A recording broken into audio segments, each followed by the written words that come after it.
Hello दोस्तों, अस्सलाम वालेकुम। मंजिल एकेडमी यूट्यूब चैनल पे आप सभी का बहुत बहुत स्वागत है। मैं आप सभी का इस्तकबाल करता हूँ, स्वागत करता हूँ, खैर मक़दम करता हूँ।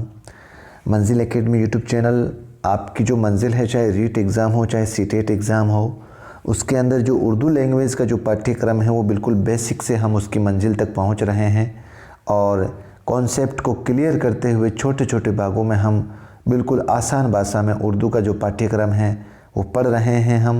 अगर आप इस चैनल को, इस वीडियो को पहली बार देख रहे हैं तो बराए मेहरबानी चैनल को ज़रूर सब्सक्राइब करें। और एक और गुजारिश आपसे, इस क्लास को पढ़ने से पहले आप एक रजिस्टर और एक पेन ज़रूर लेकर बैठें, ताकि जो मैं विषय वस्तु आपको प्रोवाइड करवा रहा हूँ आप उसको नोट डाउन करते ज़रूर चलें। आपको याद भी हो जाएगा और आपके नोट्स भी बन जाएंगे। तो साथियों, उर्दू कवायद, उर्दू ग्रामर को लेकर हमारी क्लासेस चल रही थी और कुछ टॉपिक्स और बचे हैं उर्दू ग्रामर के, जो आपके रीट और सीटेट के जो पाठ्यक्रम में हैं उसके अंदर उसके लगभग हमारी उर्दू ग्रामर, उर्दू कवायद की क्लासेस हैं जो वो हम 70% अपन ने पाठ्यक्रम कर लिया है। तो बिना देर की आज की क्लास शुरू करते हैं हम। साथियों, उर्दू कवायद के अंदर आज की हमारी क्लास है मुज़क्कर और मुअन्नस। हमारी क्लास क्या है आज? मुज़क्कर और मुअन्नस, यानी कि जिसको हिंदी के अंदर बोलते हैं पुल्लिंग और स्त्रीलिंग, पुल्लिंग और स्त्रीलिंग। और इंग्लिश के अंदर बोलते हैं साथियों मैस्कुलिन। इंग्लिश के अंदर क्या बोलते हैं? MASCULINE,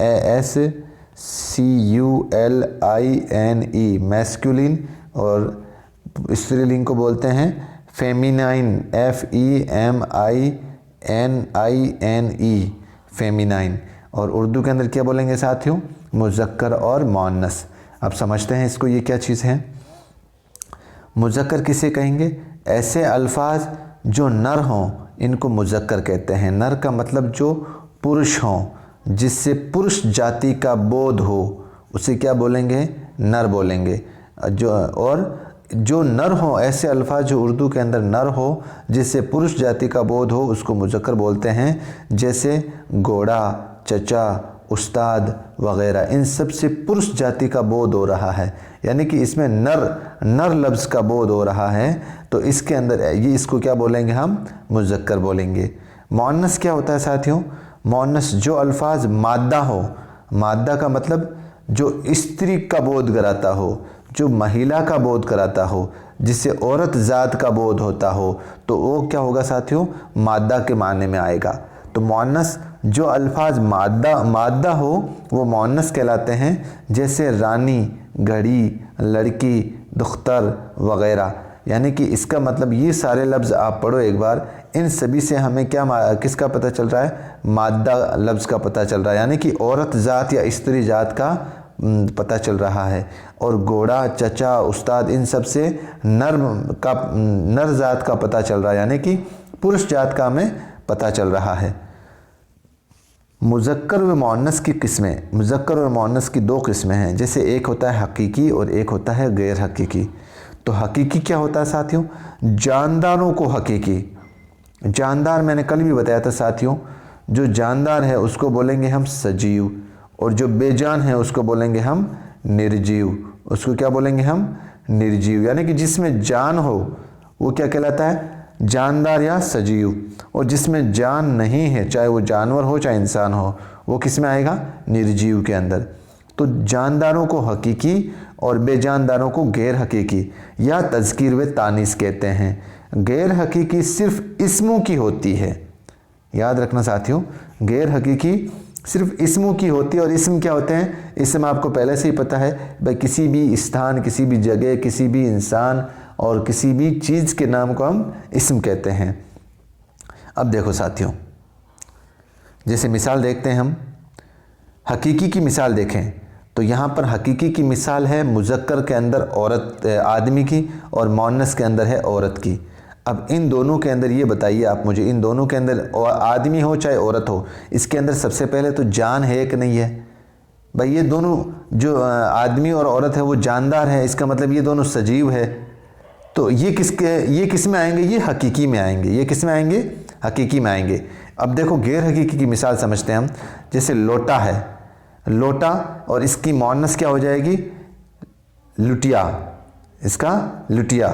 तो कहने का मतलब ये है कि भाई लोटे के अंदर कोई जान तोड़ी होती है, जो पानी वाला लोटा होता है वो उसमें जान तोड़ी होती है। तो जिसके अंदर जान नहीं होती है वो किसके माने में आएंगे, गैर हकीकी में, और जिसमें जान होती है, जो सजीव होता है, वो किस में आएगा, हकीकी में। तो हकीकी के अंदर और गैर हकीकी के अंदर इतना ही फ़र्क है, जो जानदार होगा वो हकीकी, और जो बेजान होगा, जो निर्जीव होगा, वो गैर हकीकी के अंदर आएगा। आगे बढ़ते हैं साथियों। अब देखो तज़कीर व तानीस के कुछ उसूल हैं, यानी कि मुज़क्कर व मुअन्नस के कुछ उसूल, यानी कि कुछ नियम हैं। क्या नियम है साथियों, इनको आप नोट कर लेना। अगर नहीं समझ में आए तो इस वीडियो को 2 बार 3 बार 4 बार ज़रूर देखना, इंशाअल्लाह आपके सारे कॉन्सेप्ट क्लियर हो जाएंगे। इसके कुछ उसूल जो नियम है वो आपको याद करना ही पड़ेगा। इसका पहला उसूल क्या है, पहला नियम क्या है कि भाई अलिफ या हाय मुख्तबी, हाय मुख्तबी का मतलब ये वाला है, ठीक है। एक तो क्या है साथियों, अलिफ, और एक है। ऐसे अस्मा जिनके आखिर में अलिफ या हाय मुख्तबी या हाय मुख्तफ़ी आए वो मुज़क्कर कहलाएंगे। पहला उसूल क्या है, जिस किसी भी लफ्ज़ के आखिर में, जिस किसी भी लफ्ज़ के आखिर में एक तो अलिफ आता है और एक ये है वाला है, ये जिसको अपन आखिर में आएगा तो ये इस तरीके से आएगा, ये इस तरीके से, ठीक है। तो क्या नियम है, पहले वाला उसूल, पहला उसूल क्या है, अलिफ और आखिर अगर किसी इस्म के आखिर में आए, अलिफ और है, चाहिए, तो वहाँ पर साथियों, वहाँ पर मुज़क्कर ही होगा। वापस याद कर लो, वापस समझ लो। जिस किसी भी इस्म का मतलब कोई भी जगह का नाम हो, कोई भी इंसान का नाम हो, किसी भी चीज़ का नाम हो, उस इस्म के आखिर में अगर अलिफ और है आप देख लो तो वहाँ वो लफ्ज़ कौन सा होगा, उसकी पहचान क्या होगी, वो हमेशा मुज़क्कर ही होगा। जैसे मिसाल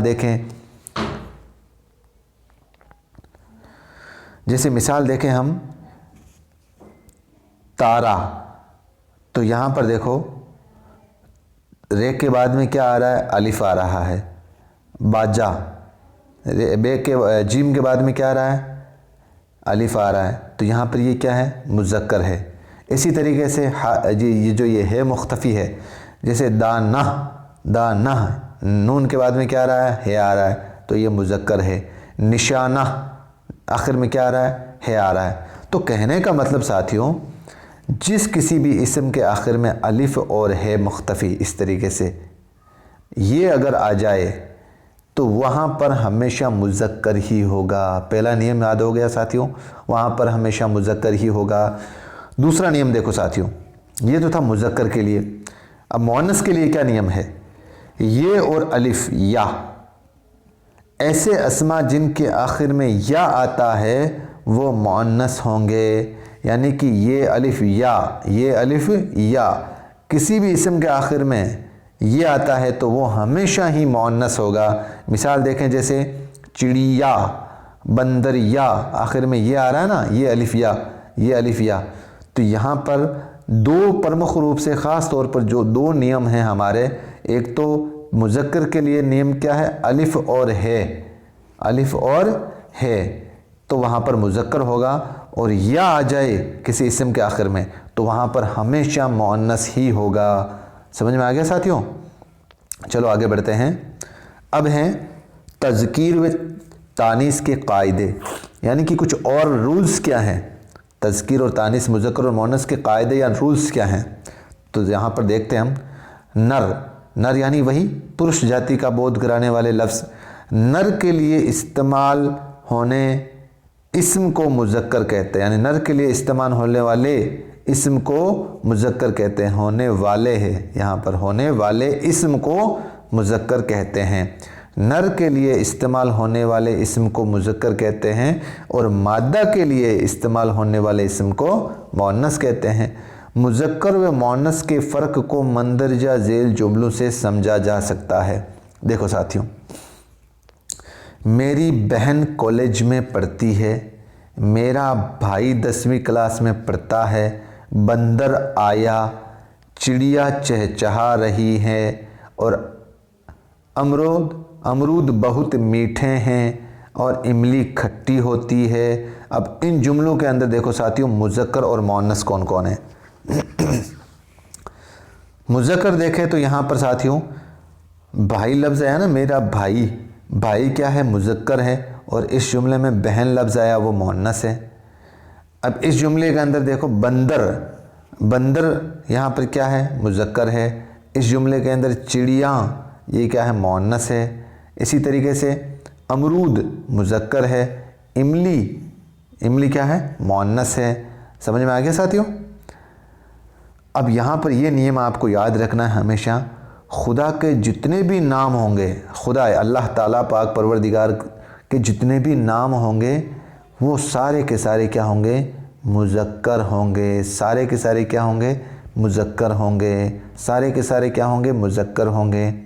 इसी तरीके से हुरूफ अलिफ, सीन, शीन, स्वाद, द्वाद, क़ाफ, काफ, गाफ, लाम, नून, मीम, वाव, ये सब क्या है, ये मुज़क्कर हैं। ये सब क्या हैं, मुज़क्कर हैं। इनको याद ही करना पड़ेगा साथियों। अब आप इसको याद कैसे करो, इसका एक क्रम है ना, जैसे क्रम आता है ना सीरियल वाइज अल्फ़ाबेट, उसमें थोड़ा सा चेंजेस है बस एक दो लफ्ज़ का, बाकी आपको याद हो जाएंगे। इसी तरीके से देखो साथियों हुरूफ है जीम, मीम, हमज़ा को मुज़क्कर और मुअन्नस दोनों समझा जा सकता है। ये अपवाद है साथियों। यहाँ पर अपवाद के तौर पर आपको याद रखना है कि भाई उर्दू के जो जीम, मीम और हमज़ा, जीम, मीम और हमज़ा को मुज़क्कर और मुअन्नस दोनों लफ्ज़ों के अंदर ये काम में आ सकता है। अगला नियम क्या है, 24 हुरूफ कौन कौन से हैं, जैसे बे, पे, ते, टे, से, जिम, चे, हे, खे, दाल, डाल, जाल, रेड़, जे, तोएं, जोएं, ऐन, गैन, फे और है मुख्तफ़ी और है दो चश्मे वाला, और ये सब क्या है, ये मुअन्नस हैं। अब देखो साथियों अगर इसको कैसे याद करें हम, पहले वाले जो हुरूफ थे जिसमें मुज़क्कर आएगा उसमें अगर अलिफ है, ये अलिफ ज़रूर गया, बाकी इसका क्रम देखो आप, बे, पे, ते, टे, से, जिम, चे, हे, खे, दाल, डाल, जाल, रे, डे, जे तक पूरा का पूरा आपके एक ही क्रम में सिवाय अलिफ को छोड़ करके। फिर देखो तोएं, जोएं, ऐन, गैन, आप इन दोनों में से किसी एक को याद कर लेना, बस इन दोनों में से किसी एक को याद कर लेना, बाकी जो लफ्ज़ बचेंगे वो मुअन्नस हो जाएंगे। अगर ये भाई ये कम है, मान लो ये कम है, आप ये याद करते हो तो आपको ये ऑटोमेटिकली याद हो जाएगा, क्योंकि इसके सारे लफ्ज़ इसमें भी देखो जैसे कर्म ही है। आप देखो भाई शीन, शीन, स्वाद, वाद, ये तो पूरा कर्म है। इसके बाद में देखो यहाँ पर फे लफ्ज़ है ना, फे के बाद में देखो यहाँ सीधा आ गया काफ, काफ, गाफ, लाम, मीम, नून, वाव, यहाँ तक ये कर्म आ गया पूरा। समझ में आ गया साथियों। अब देखो भाई आपने अभी तक क्या देखा, यहाँ पर खुदा के जितने भी नाम होंगे वो सब मुज़क्कर होंगे, और ये जो लफ्ज़ हैं ये सब मुज़क्कर होंगे, लेकिन अपवाद के तौर पर सिर्फ जीम, मीम, हमज़ा, अगर ये दोनों लफ्ज़ ये मुज़क्कर में भी आएंगे और मुअन्नस में भी आएंगे, ये सारे लफ्ज़ मुअन्नस में आएंगे। लेकिन अब अगला नियम क्या कहता है, तमाम तरकारियाँ, जो भी तरकारियाँ जो सब्ज़ी वगैरह बनती है ना उससे, तमाम तरकारियाँ, तमाम फूल और अनाज, मेवे, मसाले जिनके आखिर में ये नहीं है उन्हें मुज़क्कर कहते हैं, और जिनके आखिर में ये हो वो मुअन्नस हैं। कहने का मतलब यहाँ पर आप शर्त क्या है, ये वाली ये, अगर ये आखिर में है, जिनके आखिर में ये है वो तो है मुअन्नस, और जिसके आखिर में ये नहीं है वो है मुज़क्कर। जैसे मिसाल देखते हैं हम साथियों, जो भी तरकारियाँ होती है ना, तरकारियाँ, उसके अंदर ये शर्त क्या है, शर्त क्या है, यहाँ पे पहले ये नियम पढ़ लो आप एक बार वापस। तमाम तरकारियों के नाम, जो भी सब्जियाँ होती है, फूलों के नाम, अनाज के नाम, मेवे मसाले का नाम, इन सभी के नाम में अगर आखिर में ये आ रही है तो मुअन्नस है, अगर ये नहीं है तो मुज़क्कर आएगा। इस तरीके से आप दिमाग में याद रखो, ये की पहचान रखो। इन सारी तरकारियों में, फूलों में, अनाज में, इन सभी के आखिर में अगर ये है तो वो मुअन्नस है, अगर ये नहीं है तो वो मुज़क्कर है। जैसे मिसाल देखते हैं साथियों, जैसे प्याज ये नहीं है तो ये क्या है, मुज़क्कर है। आम ये नहीं है आखिर में, मुज़क्कर है। अंगूर फल फ्रूट है ना, मेवे का नाम है भाई, इसी तरीके से इसके आखिर में ये नहीं है तो ये मुज़क्कर है, लेकिन मूली इसके आखिर में ये है तो मुअन्नस है, भिंडी आखिर में ये है मुअन्नस है, ककड़ी आखिर में ये है तो मुअन्नस है। कहने का मतलब साथियों, जिस किसी भी चाहे तरकारी हो, चाहे फूल हो, चाहे किसी भी तरह का मिठाई मेवा हो, उसके आखिर में अगर ये होगी तो वो मुअन्नस होगी, अगर ये नहीं होगा तो वो क्या होगा, मुज़क्कर होगा। आगे बढ़ते हैं साथियों। हासिल मस्दर मतलब हम इससे पहले पढ़ चुके हैं कि आखिर में अलामत जो ये ना की आती है ना, नून अलिफ ना, जैसे पढ़ना, खाना, तो ये ना की अलामत हमेशा मस्दर कहलाती है। हासिल मस्दर जिनके आखिर में ना हो और तन्हा हो वो मुज़क्कर होते हैं, जैसे पढ़ना, लिखना, चलना, फिरना, खाना, पीना। कहने का मतलब अगर ये तन्हा हो, केवल इनकी जो पूरी वर्ब है, पूरी हेल्पिंग वर्ब है, क्रिया है, वो पूरी की पूरी अगर तन्हा हो मतलब अकेली हो तो वहाँ पर आपको मुज़क्कर ही होगा वहाँ पर। और अगला क्या कहता है, बेशतर जानदार चीज़ें जिनके आखिर में ये ना हो वो मुज़क्कर होगी। जानदार चीज़ें, बेशतर जानदार चीज़ें यानी कि ऐसी सजीव चीज़ें, सजीव उसको जानदार चीज़ें जिनके आखिर में ये ना हो वो मुज़क्कर होगी। और वैसे भी आपको पता है, इससे पहले वाले हमने नियम में पढ़ा है ना कि भाई जो ये आएगी आखिर में, चाहे वो तरकारी हो, चाहे फूल हो, चाहे मेवा हो, वो तो वैसे भी मुअन्नस होगी। तो किसी भी जानदार चीज़ के भी आखिर में अगर ये हो तो वहाँ पर मुअन्नस ही होगी, मुज़क्कर नहीं होगी। जैसे हम देखें साथियों, आसमान ये क्या है, मुज़क्कर है। शहर, पहाड़, बर्तन, दरख्त, मकान, यानी कि इन सभी के आखिर में ये नहीं है तो यहाँ पर ये सब क्या है, मुज़क्कर हैं। और बेशतर गैर जानदार चीज़ों के नाम के आखिर में ये है वो मुअन्नस होगी, जैसे बदी, नेकी, अच्छाई, बुराई, रकाबी, सुराही, लकड़ी, इन सब के आखिर में ये आ रहा है तो यहाँ क्या हो गया साथियों, मुअन्नस हो जाएगा। आगे बढ़ते हैं। ऐसे अल्फाज जिनसे आवाज़ होती है, जिनसे साउंड, किसी भी तरीके की वॉल्यूम आवाज़ होती है, वो सब मुअन्नस होंगे। किसी भी तरह की आवाज़ जो होती है वो सब मुअन्नस होगी, जैसे गूंज, छम छम, धाड़, पुकार, बांग, टन टन, जितनी भी प्रकार की आवाज़ें होती है वो सब क्या होगी साथियों, मुअन्नस ही होगी। अगला नियम क्या कहता है, उर्दू, फ़ारसी, अरबी के हासिल मस्दर के आखिर में मंदरजा झेल हुरूफ हो, कौन कौन से, ते, टे, से, शीन या नून हो, वो मुअन्नस होंगे। यानी कि अरबी और उर्दू, फ़ारसी, अरबी के हासिल मस्दर, जैसे यहाँ पर देखो टे, ते, सीन, शीन, ये अगर किसी के आखिर में हो तो वहाँ पर कौन सा लफ्ज़ होगा, मुअन्नस होगा। जैसे बनावट, टे आ रहा है आखिर में, मिलावट, टे आ रहा है, दस्तरस में सीन आ रहा है, कोशिश में बड़ा सीन आ रहा है, और थकन में नून आ रहा है, तो यहाँ पर ये सब क्या है साथियों, यहाँ पर ये सब मुअन्नस है। इसी तरीके से साथियों आगे बढ़ते हैं हम।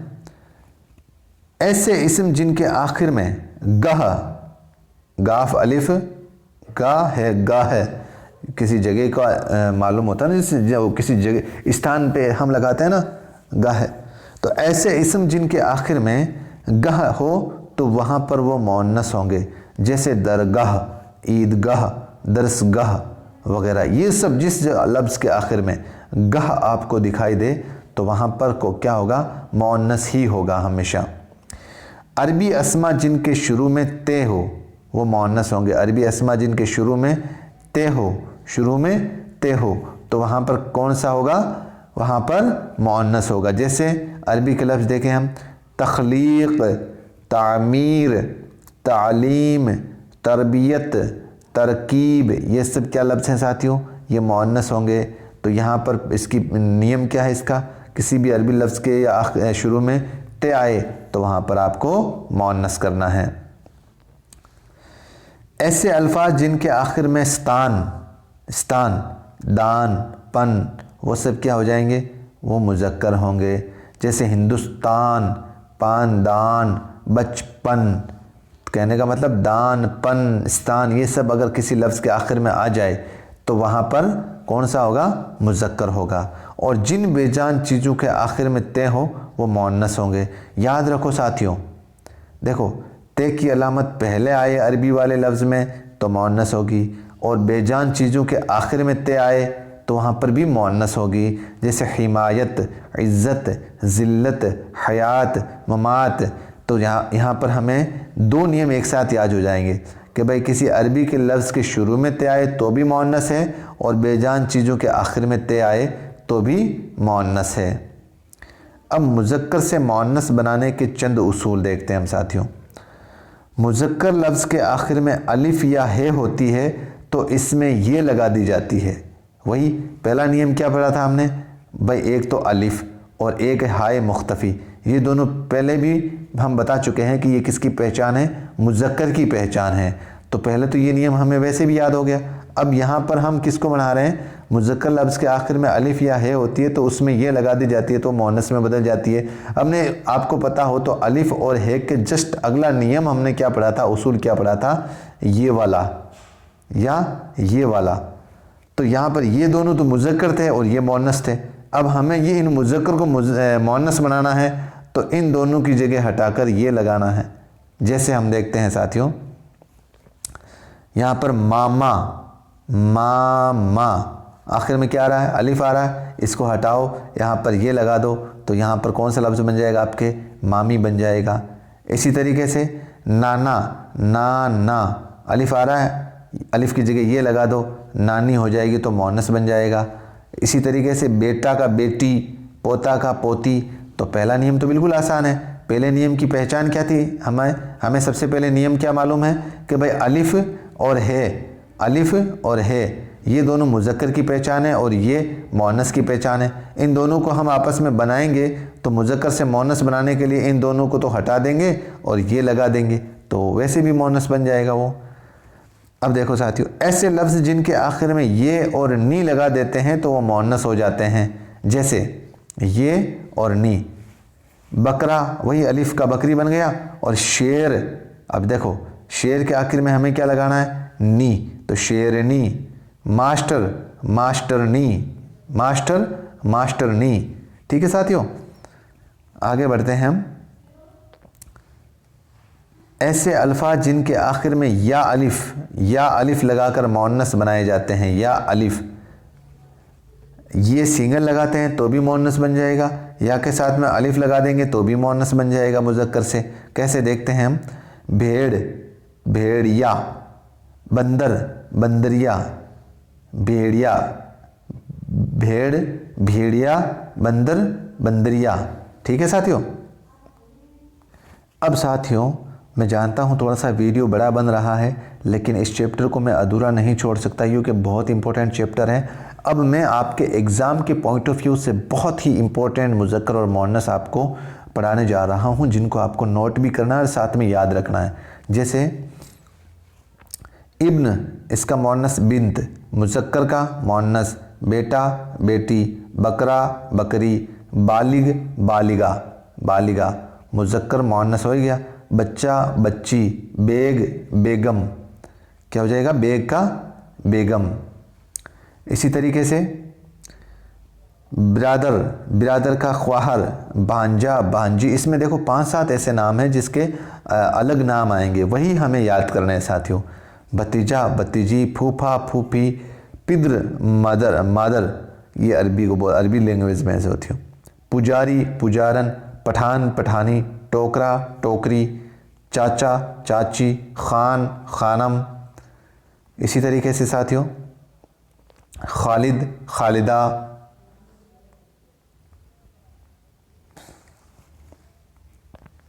खुस्र, खुशदामन। खादिम, खादिमा। देव, देवी। देवर, देवरानी। जाहिद, जाहिदा। सुल्तान, सुल्ताना। सैयद, सैयदा। शायर, शायरा। शोहर, बीवी। सालेह, सालेहा। हाजी, हुज्जन। हबीब, हबीबा। खाला, खालू। ख्वाजा, ख्वातून। सहाबा, सहाबी। और ज़ईफ़, ज़ईफ़ा। तालिब, तालिबा। आली, आलिया। आलिम, आलिमा। तो साथियों, ये आपके कुछ इम्पोर्टेंट आपके एग्ज़ाम के पॉइंट ऑफ व्यू से मैंने आपको मुज़क्कर और मुअन्नस आपके सामने रखे हैं। इंशाल्लाह आज की क्लास आपको समझ आई होगी। थोड़ी सी क्लास बड़ी ज़रूर बनी है साथियों, लेकिन आज आपका जो मुज़क्कर और मुअन्नस का जो चैप्टर है, आपको दोबारा कहीं से भी आपको पढ़ने की ज़रूरत नहीं है। आप तो बराए मेहरबानी इसको नोट ज़रूर कर लें और इसके सिर्फ 3-4 नियमों को आपको याद दिमाग में सेट करना है। एक तो अलिफ और हे की पहचान मुज़क्कर की है, ये की पहचान जो है वो मुअन्नस की है। अगर किसी लफ्ज़ के पहले अगर ते आ जाए तो भी मुअन्नस है, अगर बाद में आ जाए तो भी मुअन्नस है। और या अलिफ की पहचान है वो भी मुअन्नस की है। और किसी भी तरह की सब्ज़ियाँ हैं ना, सब्ज़ियाँ मेवे वगैरह, ये अगर इनके आखिर में अलिफ है तो वह मुज़क्कर है और इनके आखिर में ये है तो वह मुअन्नस है। इस तरीके से आपको बिल्कुल यानी कि कॉम्प्रोमाइज़ करके, आपस में कंपटीशन करके आपको ये नियम दिमाग में सेट करना है। इंशाल्लाह आपको याद हो जाएंगे। अगर फिर भी आपको कोई इसमें समस्या आती है कोई, तो आप मुझे ज़रूर कमेंट बॉक्स में कमेंट ज़रूर करें। मैं उसमें इंशाल्लाह सुधार करने की कोशिश करूँगा और अच्छा से समझाने की प्रयास करूँगा। आप मेहरबानी करके इस वीडियो को शेयर ज़रूर कर देना प्लीज़, ताकि उन विद्यार्थियों तक भी पहुँच जाए जिनका अच्छे से स्टडी मटेरियल नहीं मिल पाता उनको पढ़ने के लिए। इतनी सी आपसे मेरी गुजारिश है, मेहरबानी करके। अगर वीडियो पसंद आए तो लाइक ज़रूर करें। और अब दीजिए मुझे इजाज़त, मिलते हैं एक नए वीडियो के साथ। अस्सलाम वालेकुम, जय हिंद, जय भारत।